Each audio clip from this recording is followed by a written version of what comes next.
Good afternoon and welcome to Speaking Truth to Empire on 88.1 KFCF Free Speech Radio for Central California. My name is Yaseen. I'm a local peace and justice activist. Frank Juarez is at the controls. Today is March 20th, 2013, third Wednesday of the month.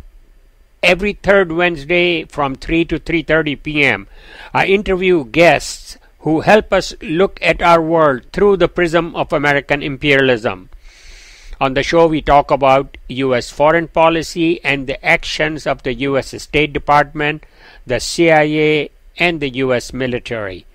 These actions have severe consequences not only for the people of other countries but also for the American people. To create a better, humane, and a compassionate world, we must first understand what is being done in our name, and we must always be willing to stand up, speak out, and speaking truth to empire. Today, we have a special guest on telephone with us, Cindy Sheehan. Hello, Cindy. Hi, Dan. How are you? I am doing very well. Thank you so much. Author, blogger, talk show host, and anti-war activist Cindy Sheehan is America's leading voice calling for an end to the U.S.-led wars being waged around the world. Sheehan's son was killed in Iraq on April 4, 2004. She attracted national and international media attention in August 2005 for her extended anti-war protest outside George W. Bush's Texas ranch, a stand which helped turn public opinion against the Iraq War. Cindy travels extensively, taking her anti-war and anti-American empire message to audiences in cities all over the country and overseas. She has been arrested many times. Regardless of who is in the White House, she continues to oppose America's imperial wars. Cindy, I'm looking forward to have you back in Fresno on April 6th.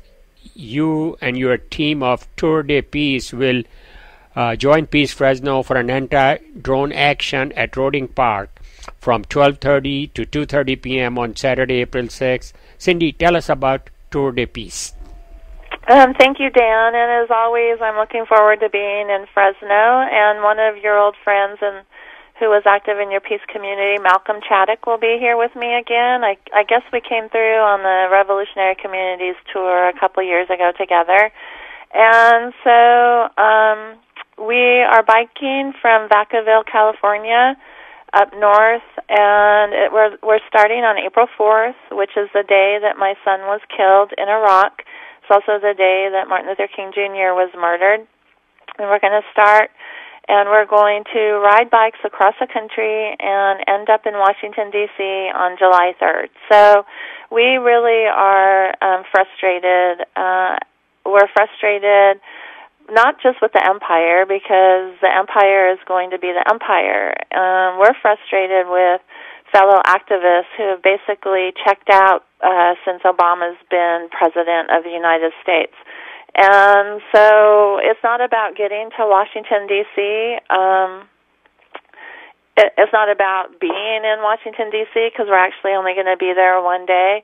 The thing is in the journey. It's stopping in communities between Vacaville and Washington, D.C., and just trying to educate people that the wars are still continuing. I'm really glad we're having an anti-drone protest in Fresno on April 6th because, of course, Obama has vastly expanded the drone program over President Bush, and he's bombing in Pakistan, Afghanistan, Yemen, Somalia, and other places. But also, he's thinks it's okay to assassinate American citizens using that technology, and you assassinate the American citizen, but you also assassinate anybody who's in the area with the Hellfire missiles. And so we just want to say that these things aren't going to change until the people step up and make them change. My premise is, if McCain had been elected president in '08, or if Romney had won, in last year, then there would be some pretty extensive protest against the wars. But now that Obama's doing it, I mean, Libya, tens of thousands of Libyans were killed in our bombardment of Libya. Of course, it's supposed to be a NATO thing, but you know as well as I do that the U.S. runs NATO. It's just another foreign policy extension of the U.S. empire. And, you know, there wasn't a peep. And as a matter of fact, a lot of intellectuals on the left were trying to justify it based on humanitarian reasons. We see Syria is on the docket. Obama recently just said that Iran is just a year away from having nuclear weapons, and Obama is meeting in Israel right now with Netanyahu, firming up plans, I think, for further aggression in the region. So I mean, so many things are going on, but you don't see very much activism against it. So hopefully this tour will be able to reawaken and inspire people. I mean, we did it in 2005 in Crawford, Texas, so this will be 90 Crawfords along the way where we'll be camping or staying and trying to build some energy for another peace movement, anti-war movement. Well, that sounds great. I'll quickly go what we're going to do here. As I said, it's Saturday, April 6, 12:30 to 2:30 p.m. at Roding Park. So people in the listening audience, and we are asking local people to join us. If you have a bike, bring your bike and ride with Cindy in the park, and or you can march, and then of course Cindy will be speaking, and we'll have some event at that time. So I hope people will join us. As you already mentioned, our Nobel Peace Laureate President, under him we have U.S. forces in more countries than ever, and 35 of those countries are in Africa. Give us an overview of American empire under Barack Obama. Well, just like you said, he's expanded AFRICOM in Africa to be either having U.S. troops or drone bases or both in 35 different countries. From what I read the other day, the plan is to have 3,500 drone bases around the world. And so as the warfare becomes more mechanized, it's going to be even farther away from the American people. The American people, in general, barely care about our soldiers that are being killed, but that's the only time there's ever any protests is when, of course, when U.S. soldiers start dying in a big way like they did in Iraq in 2005. And so this mechanized, roboticized warfare is going to make war even more impersonal to people, war and surveillance. And, of course, they're expanding surveillance drones to here in the United States. That's going to be another tool in the arsenal of the police state. And like we said, Obama's in 35 African countries. He's expanded AFRICOM. He's not actually there. And he's bombed 8 Muslim countries, terribly expanded the war in Afghanistan. There's some kind of myth rolling around out there that the war in Iraq is over, but the violence still continues in Iraq, and we still have tens of thousands of Americans working there, whether they're embassy staff or work at the Burger King at the embassy in Baghdad or are mercenary killers. So but the difference is that there's no very little protest against it. I mean, when Bush was president, there would have been a large outcry, and now the media is not even covering. There's coverage because it's the 10th anniversary of the invasion of Iraq, so they're talking about Iraq. But really the only thing they're doing is trying to bend over backwards to justify it, to say that we got rid of an evil dictator and things like that. So Obama's just recycling the Bush empire playbook.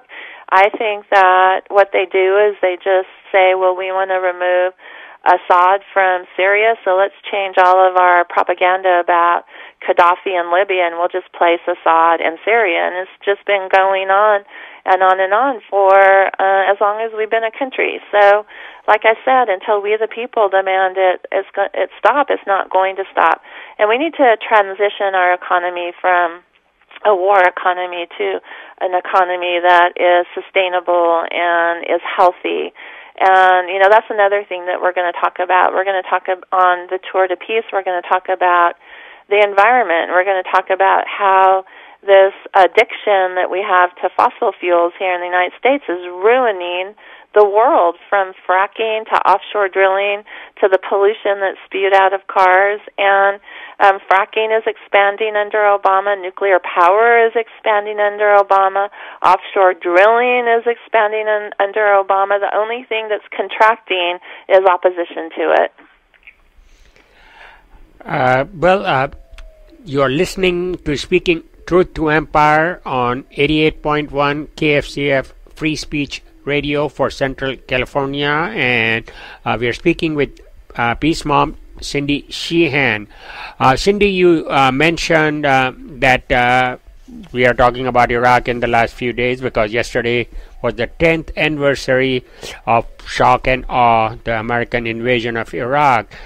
I'm really sick and tired of the pollsters asking Americans, people, and media pundits asking American politicians if it was worth it. As you said, this is just justification. Don't you think they should be asking Iraqi people if it was worth it to them? We stopped Saddam Hussein from using the weapons of mass destruction that he didn't have?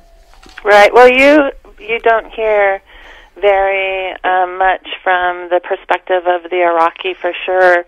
I did hear one statistic that most Iraqis think that they were better off when Saddam Hussein was in power, and that was a recent poll that was done. And it's just like when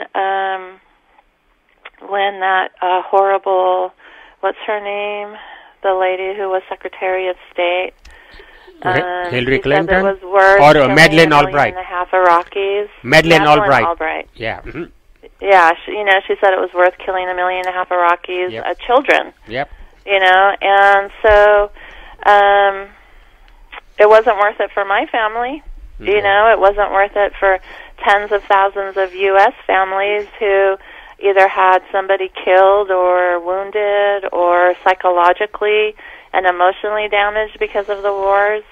And it wasn't worth it for the entire country.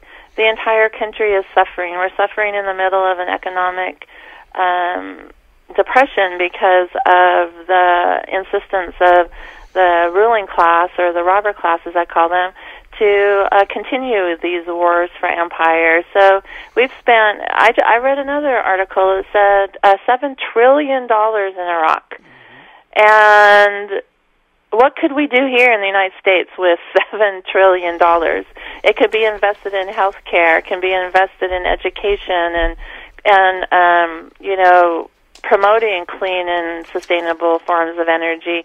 It could be invested in so many healthy things, our infrastructure and jobs, and the list goes on and on and on of what we could have done with that money. Instead, they're talking about cutting Social Security and Medicare, and it's just, and that's what we have to tell people. We have to tell people you're struggling today because your country is addicted to war, because your country is addicted to oil, because your country is addicted to profit and the banks. And until that stops, we're going to still struggle. And life shouldn't be about struggle. Life should be about healthy pursuits and not all of this constant struggle. So, we're hoping that we're going to be able to spread this message across the country, and we're hoping that people are going to listen to us and want to become engaged again. Well, Iraq is 10 years and Afghanistan is over 11 years now. And when Obama or State Department and Pentagon and media They trying to keep us telling. I think you mentioned earlier that the war is over. We are getting out of there.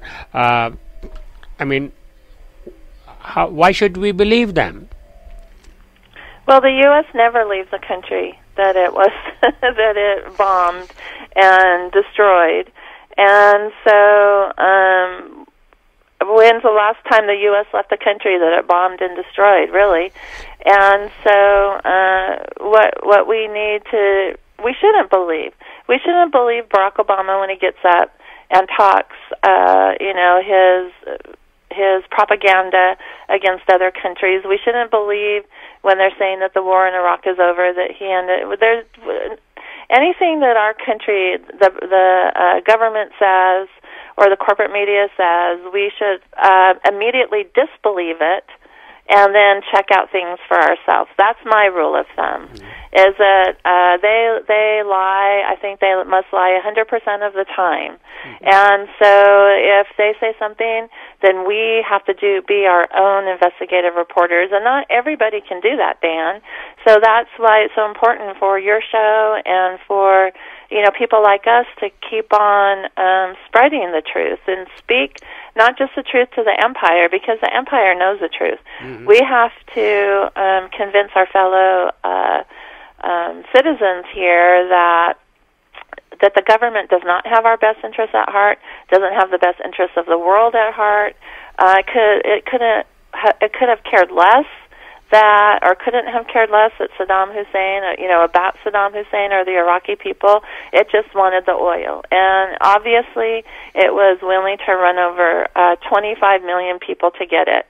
So, and just because those people are in Iraq doesn't mean that they had less of a right to their existence and to peace and to health than we do. And another thing about the country that few are talking about in the corporate media is that country is poisoned. It's toxic from the depleted uranium and other chemicals. The incidence of children with birth defects and getting leukemia and heart tumors is hundreds of times more than a child here in the United States.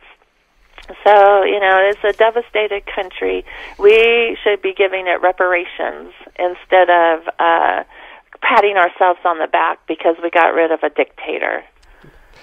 I guess there are once in a while people do say things like Rumsfeld, I think, was the one that said it, that this war on terror will last, beyond our lifetimes, and I think that's where we are. It's going to last forever, the wars. Well, they will last forever until we stop them, and it's going to mean stopping the electronic and robotic warfare, because that's a warfare of the very near future. It's a warfare of today for most of the things that are happening. Yeah. So it's just amazing to me that people in the United States don't think that everybody in this world has the same existential right as we do. And so that's just, those are the things that we have to, the message that we have to spread when we go across the country. And of course, we're always talking to people who agree with us.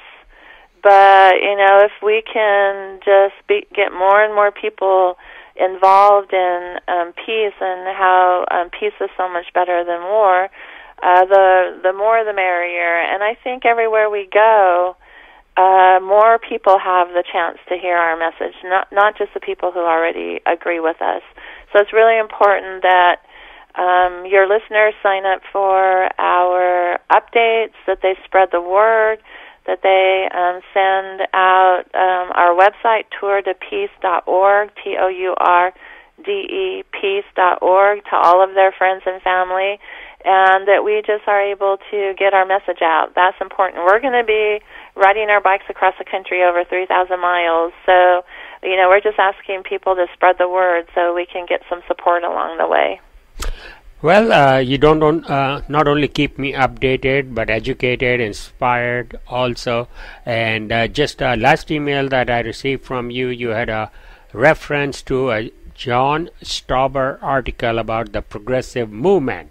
Yes. the Rich Democrat. I enjoyed that article very much, and if you will briefly tell us, I mean, it's basically what he's saying is that 1% is the 1%er that are controlling the Democratic Party. Give us a brief overview of that article. Well, I think it's good because people are always saying people like the Koch brothers are so involved in Republican politics, but there is the establishment Democrats, and they're wealthy people who are very tied to keeping Democrats in office. They're not so much about peace or economic equality or environmental sustainability. You know, obviously they're just for keeping Democrats in office. So people like the Nation magazine, for example, I think is one of the organizations that he mentioned, MoveOn.org, and these are all run by the wealthy elite. And so the wealthy elite, and they might, you know, have progressive values, like they might be for gay marriage or, you know, pro-choice and things like that. But when it comes to empire and supporting the establishment, they're as much invested in it as, for example, the Koch brothers are on the Republican side. And so I saw it happen myself, Dan, in Crawford, Texas. You know, these move-on types swooped in to co-opt the message.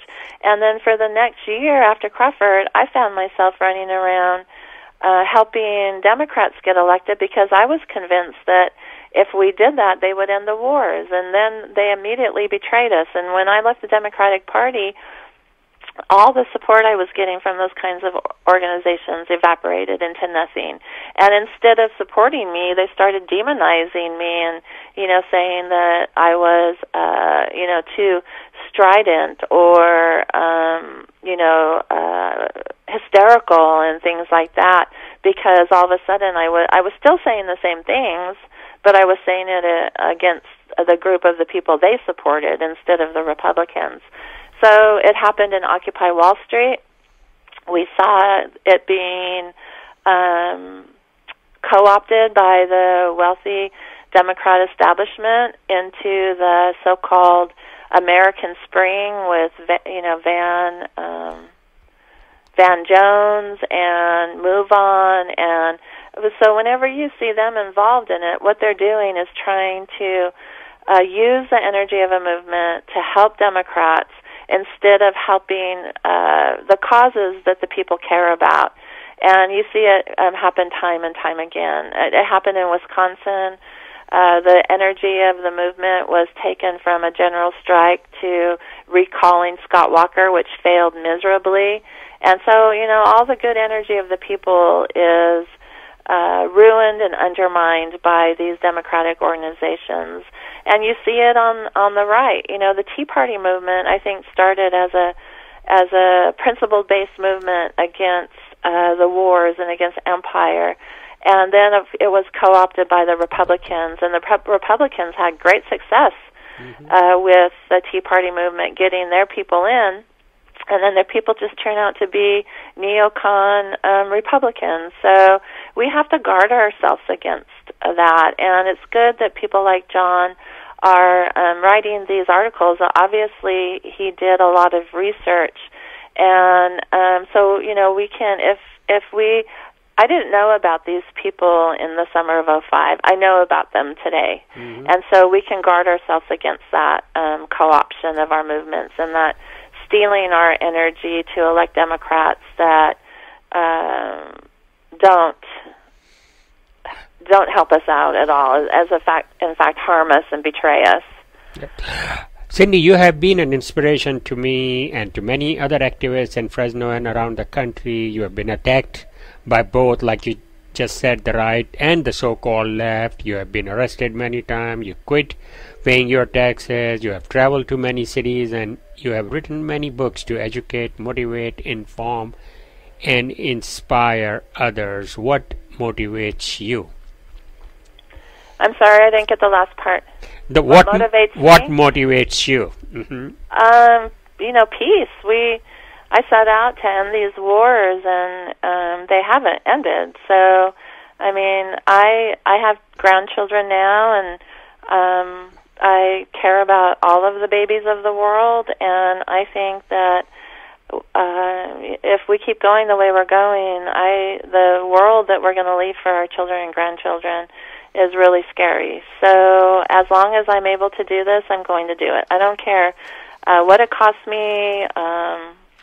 If I have 1 million people with me or one person with me, I'm going to keep going forward to, try to leave the planet better than it is now. And so that's what motivates me, and you all do. I mean, I'm just so honored by your support, and I just have to ask you, and you get it together. You get something together for us in Fresno and other places around the world. So, you guys help keep me going, and that's for sure, and sustain us along the way.